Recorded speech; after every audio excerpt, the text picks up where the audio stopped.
Assalamualaikum warahmatullahi wabarakatuh.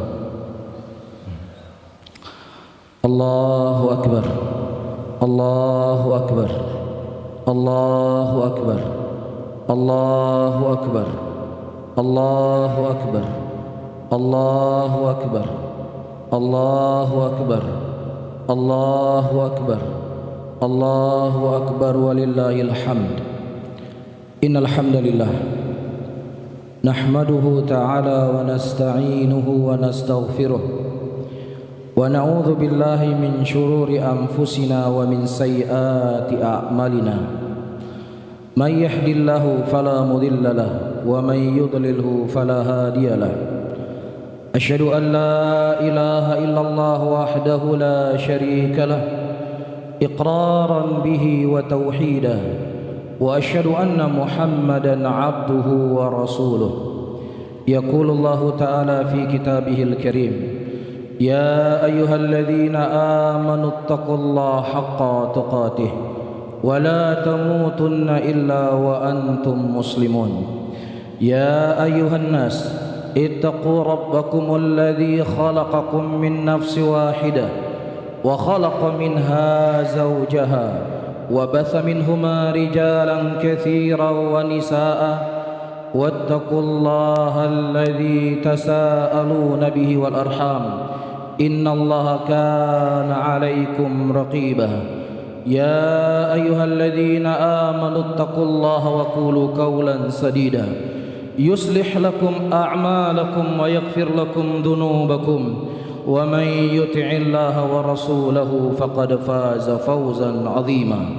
فإن أصدق الحديث كتاب الله وخير الحديث حديث محمد صلى الله عليه وسلم وشر الأمور محدثاتها فإن كل محدثة بدعة وكل بدعة ضلالة وكل ضلالة في النار. أعاذنا الله وإياكم عن النار. Saudara-saudaraku kaum muslimin, jemaah salat Id yang dimuliakan oleh Allah Rabbul Alamin, 1433 tahun yang lalu Rasulullah sallallahu alaihi wasallam berdiri di hadapan sahabatnya. Beliau memberikan wejangan, beliau memberikan tausiah, beliau memberikan pesan-pesan kepada sahabatnya dan juga kepada kita seluruhnya. Dan kita ketahui, tidak ada orang yang paling berjasa dalam hidup kita melebihi dari jasanya Rasulullah sallallahu alaihi wasallam. Siang dan malam beliau berfikir agar bagaimana kita bisa selamat dari nerakanya Allah Subhanahu wa taala. Bahkan ketika Allah Subhanahu wa taala membangkitkan Rasulullah sallallahu alaihi wasallam, yang beliau tanya bukan istrinya, yang beliau tanya bukan anak-anaknya, tetapi yang ditanya oleh Nabi sallallahu alaihi wasallam, ummati ummati ummati. Dan demikian juga ketika Rasulullah sallallahu alaihi wasallam berhasil melewati sirat, yang ujung dari sirat adalah surganya Allah Rabbul Alamin. Nabi kita Muhammad sallallahu alaihi wasallam bukan langsung beliau menikmati indahnya surganya Allah Rabbul Alamin, tetapi beliau berdiri di ujung sirat. Beliau berdoa kepada Allah Subhanahu wa taala, Allahumma sallim sallim, Allahumma sallim sallim. Ya Allah, selamatkanlah umatku, ya Allah, selamatkanlah umatku. Oleh karena itu para hadirin yang dimuliakan oleh Allah Subhanahu wa taala, kalau seandainya kita mencintai Rasulullah sallallahu alaihi wasallam sebagaimana Rasulullah sallallahu alaihi wasallam mencintai kita, maka nampakkanlah kita sebagai umat beliau, dan bukti cinta kita kepada Rasulullah kita jadikan wejangan, tausiah dan nasihat-nasihat beliau sebagai acuan dalam kehidupan kita. Tetapi kalau seandainya kita hanya memanis lisan, hanya sekedar untuk pengakuan orang-orang munafikin yang Allah Subhanahu wa taala khabarkan dalam Al-Qur'anul Karim, innal munafiqina fi darki asfali minan nar. Sesungguhnya orang-orang munafik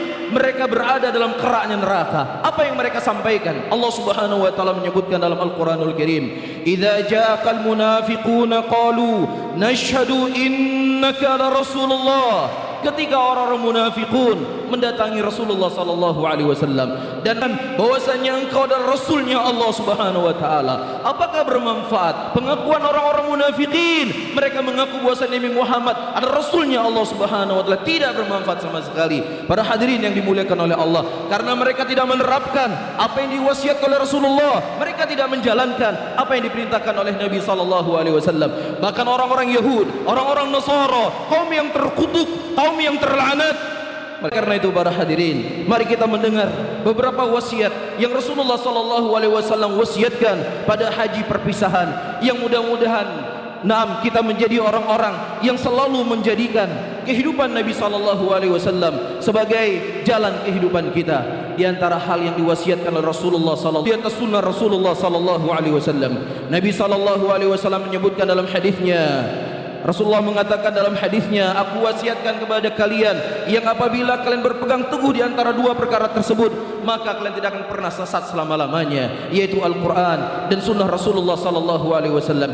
Dan ini semuanya telah dibuktikan oleh orang-orang yang mereka selalu bersama Nabi Muhammad sallallahu alaihi wasallam. Kekuatan yang mereka miliki bukan banyaknya harta, kekuatan yang mereka miliki bukan hanya sekadar fisik, tetapi kekuatan yang mereka miliki, kuatnya mereka berpegang teguh di atas sunnah Rasulullah sallallahu alaihi wasallam. Ketika Umar bin Khattab radhiyallahu taala anhu mendatangi Palestina dan beliau berhasil menaklukkan Aqsa dari penjajahan, Umar bin Khattab radhiyallahu taala anhu berkata, "Nahnu qaumun a'azzanallahu bil Islam." Kami adalah kaum yang Allah Subhanahu wa taala muliakan kami Islam. Kami adalah kaum yang berpegang teguh di atas Islam. Oleh karena itu kami bisa mengalahkan kalian. Kenapa hari ini kita mendapatkan muslimin dalam keadaan lemah? Bukan karena kurangnya ekonomi yang mereka miliki, bukannya mereka tidak punya ilmu keduniaan, tetapi hari ini muslimin jauhnya mereka dari Al-Quran dan sunnah Rasulullah sallallahu alaihi wasallam. Kita lihat bagaimana sallallahu alaihi wasallam,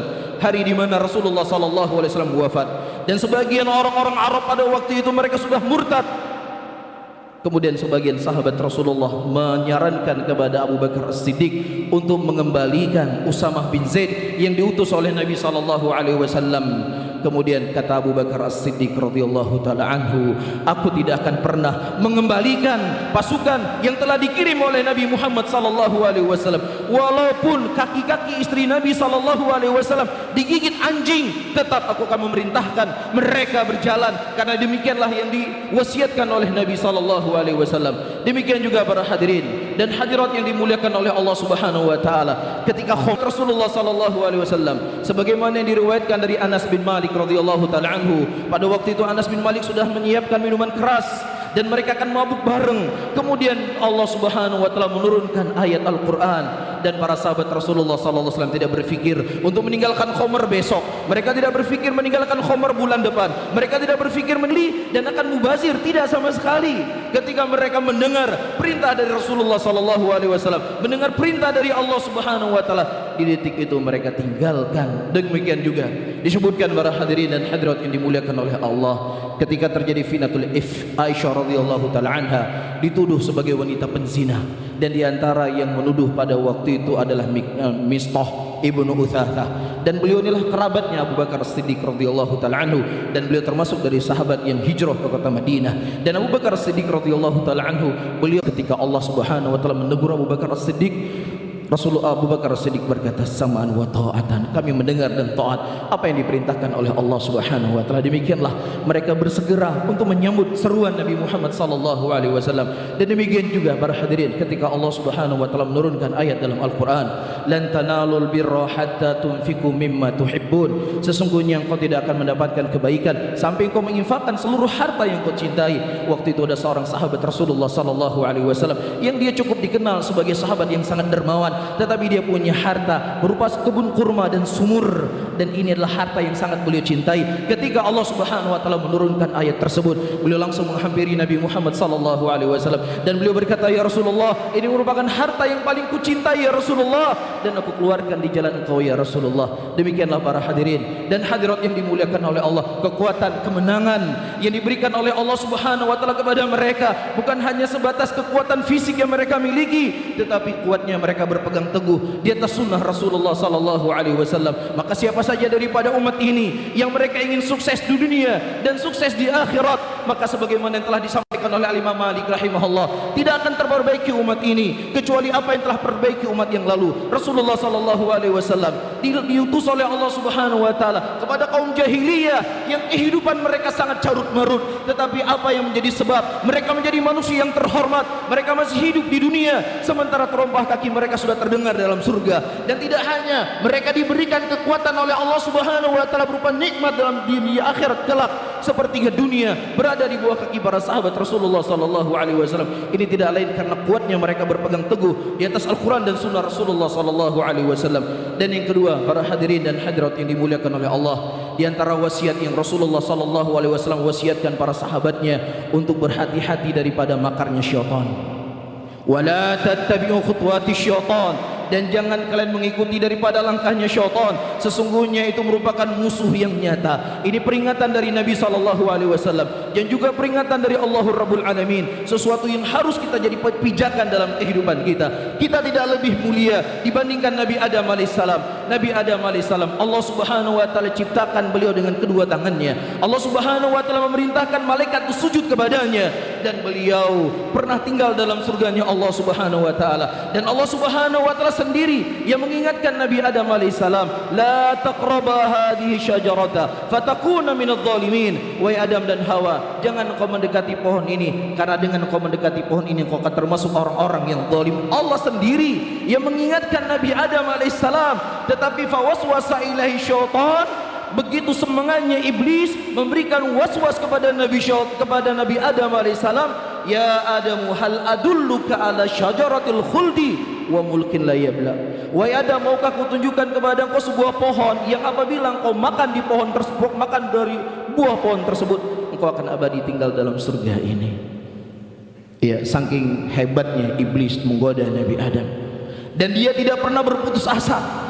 Karena sebab Nabi Adam lah dia diusir dari surga, sehingga dia punya semangat, punya motivasi yang kuat. Adam juga harus keluar dari surganya Allah Subhanahu wa taala. Dan ternyata itu berhasil dilakukan oleh iblis alaihi lanatullah. Dan iblis punya mega proyek yang paling terbesar hari ini.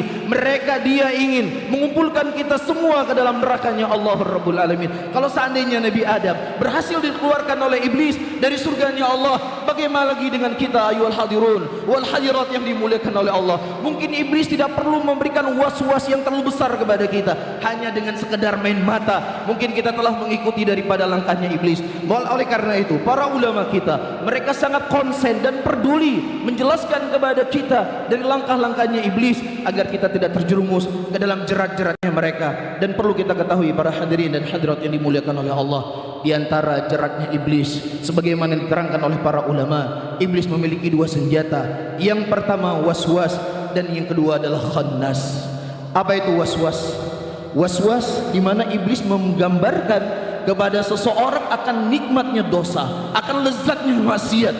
Ketika telah tergambarkan kepada manusia akan lezatnya dosa tersebut, kemudian manusia akan melakukannya dari dosa yang digoda oleh iblis alaihi lanatullah. Dan kemudian iblis khannas. Ketika iblis berkhianat, dia kabur setelah menggoda kita, disitulah manusia akan menyesal. Di situ manusia akan menyesal. Apakah manusia menyesal 1 hari, ataukah dia menyesal 2 hari, ataukah dia menyesal selama-lamanya? 2 hari lagi iblis datang dengan godaan yang sama, dengan bisikan yang sama, dengan jerat yang sama, dan kemudian manusia terjatuh lagi dalam dosa tersebut. Tetapi para hadirin dan hadirat yang dimuliakan oleh Allah, ketika kita mendengar kajian, ketika kita mendengar nasihat, ketika kita hadir di majelis ilmu, yang terkadang majelis ilmu itu disampaikan sesuatu yang berulang-ulang, kita cepat bosan, kita cepat jenuh. Pembahasannya apa? Pembahasannya masalah tauhid. Kalau tauhid sudah faham. Pembahasannya apa? Pembahasan tentang akhlak. Wah, apalagi akhlak. Subhanallah. Kita begitu cepat bosan ketika mendengar ceramah yang isinya Al-Quran dan Sunnah Rasulullah SAW, tetapi kita tidak bosan mendengar khutbahnya iblis. Kita nggak bosan mendengar ceramahnya iblis. Walaupun iblis ketika buat kajian nggak perlu poster, iblis ketika buat kajian nggak perlu diumumkan, tetapi dia datang kepada kita dengan senjata yang sama, ya, dan kemudian kita terjatuh lagi. Dan ini mungkin sudah terjadi 20 tahun yang lalu. Iblis menggoda kita, mendatangi kita, membisikin kita bagaimana indahnya dosa dan indahnya maksiat. Sampai hari ini jenggot kita sudah putih, lutut kita sudah sakit-sakitan, kulit kita sudah berkerut, tetapi kita belum terlepas daripada jeratnya iblis. Para hadirin dan hadirat yang dimuliakan oleh Allah, ingat, Allah Subhanahu wa taala mengkhabarkan sebuah ayat dalam Al-Qur'an. ketika semua penghuni surga sudah masuk ke dalam surga dan semua penghuni neraka sudah masuk dalam neraka, Allah Subhanahu wa taala memberikan peluang kepada iblis untuk menyampaikan khutbah pada waktu itu. Innallaha wa'adna li 'alaikum min sultanin illa an da'autukum fastajabtum li fala talumuni walumu anfusakum.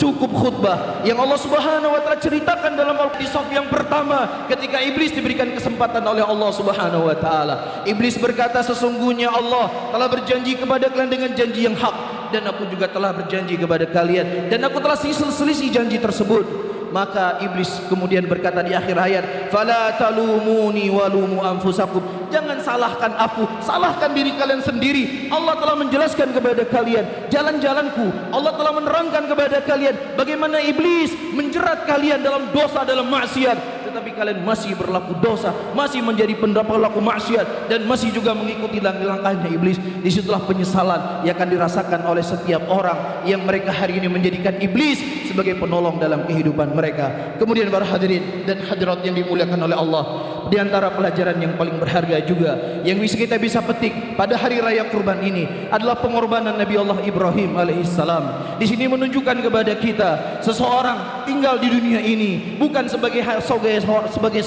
seorang ayah, bukan hanya sebagai seorang ibu. Dia tinggal di dunia ini bukan hanya bekerja, dia tinggal di dunia ini bukan hanya sebagai salah satu anggota masyarakat, tetapi dia tinggal di dunia ini adalah menghambakan diri kepada Allah Subhanahu wa taala, kehidupan dunia dan akhiratnya. Ketika Allah Subhanahu wa taala memberikan rezeki kepada Nabi Allah Ibrahim seorang anak, dan ini merupakan dambaan seorang ayah. Apalagi Nabi Ibrahim diberikan anak oleh Allah ketika umur beliau sudah 80 tahun lebih. Ini merupakan sebuah nikmat yang sangat besar. Ketika Allah Subhanahu wa taala memberikan nikmat ini, Allah memerintahkan ada tumbuh-tumbuhan dan tidak ada sumber kehidupan di situ. Kemudian berjalanlah Nabi Allah Ibrahim, dan Hajar alaihissalam memanggil suaminya, wahai suamiku, hendak kemana kau pergi? Apakah kau meninggalkan kami di tengah padang pasir yang seperti ini? Nabi Ibrahim sebagai seorang ayah, beliau tidak menoleh kepada istrinya. Ya, karena ini sesuatu yang berat. Ya, bukan sesuatu yang ringan. Bahkan Allah Subhanahu wa taala menyebutkan dalam ayatnya, inna hadza lahuwal balaul mubin, sesungguhnya ini merupakan bala yang sangat besar yang diberikan kepada engkau wahai Ibrahim. Tetapi ketika istrinya berkata, ya Ibrahim, amarakallahu bihadza, wa Ibrahim, apakah Allah yang memerintahkan engkau untuk meninggalkan kami di tengah padang pasir seperti ini? Kemudian Nabi Allah Ibrahim berkata, iya, Allah yang memerintahkan saya untuk meninggalkan kalian di tengah padang pasir seperti ini. Kemudian kata istri Nabi Allah Ibrahim, idzan la yudhi'unallah, kalau memang demikian wahai Ibrahim, Allah tidak akan pernah menyanyiakan saya, Allah akan menolong saya, Allah akan membantu saya. Kemudian dari kejauhan Nabi Allah Ibrahim berdoa dan mengangkat kedua tangannya, dan beliau berkata, ya Allah, kau titipkan istri dan anakku di tempat yang tidak ada sumber kehidupan di situ.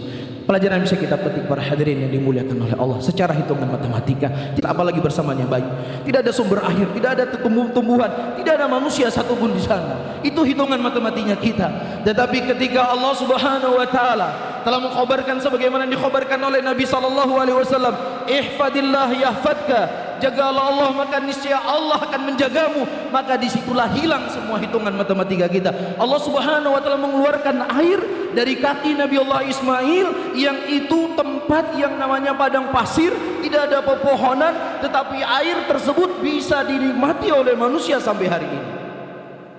Oleh karena itu jangan pernah kita gunakan matematika kita ketika kita berhubungan dengan Allah Subhanahu wa taala.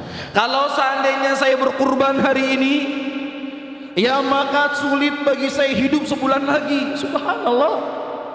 Bahkan ada sebagian orang yang uangnya banyak masih membahas, ya, berkurban itu wajib atau sunnah. Ya, para ulama kita ketika mereka membahas tentang kurban, hukumnya wajib dan sunnah, sunnah ditinggalkan, bukan. Iya, tetapi kalau seandainya memang itu sesuatu yang datang dari Nabi SAW, mereka akan berusaha untuk mengeluarkan segala kemampuan yang mereka miliki. Allah tidak meminta kepada kita untuk menyembelih anak kita. Allah Subhanahu wa taala enggak meminta kita meninggalkan istri kita di tengah padang pasir, di tengah hutan. Allah Subhanahu wa taala tidak meminta kita untuk membunuh darah daging kita. Allah hanya meminta sedikit dari harta yang kita miliki untuk berkurban, itu pun masih bisa kita nikmati. Dan disinilah para hadirin dan hadirat, iya, karena kefakiran, kemiskinan mereka menangis. Mereka berdoa kepada Allah Subhanahu wa taala, ya Allah, tidak ada sesuatu yang kami bisa berikan kepada Nabi kami, ya Allah. Ya, tidak ada sesuatu yang bisa kami sedekahkan kepada Rasul kami, ya Allah. Itu yang mereka tangisi, itu yang membuat mereka sedih, karena mereka kalah dalam urusan akhirat. Nah, kita yang mengaku sebagai umatnya Rasulullah, kita yang mengaku sebagai orang yang mencintai Nabi SAW, buktikan kecintaan tersebut dengan jiwa. Ala Nabi, ya ayyuhalladzina amanu sallu alaihi wa sallimu taslima. Allahumma salli ala Muhammad wa ala ali Muhammad kama sallaita ala Ibrahim wa ala ali Ibrahim innaka Hamidun Majid. Allahumma ighfir lil muslimina wal muslimat wal mu'minina wal mu'minat al ahya'i wal amwat. Rabbana atina fid dunya hasanah wa fil akhirati hasanah wa qina adzaban nar. Wassalamualaikum warahmatullahi wabarakatuh.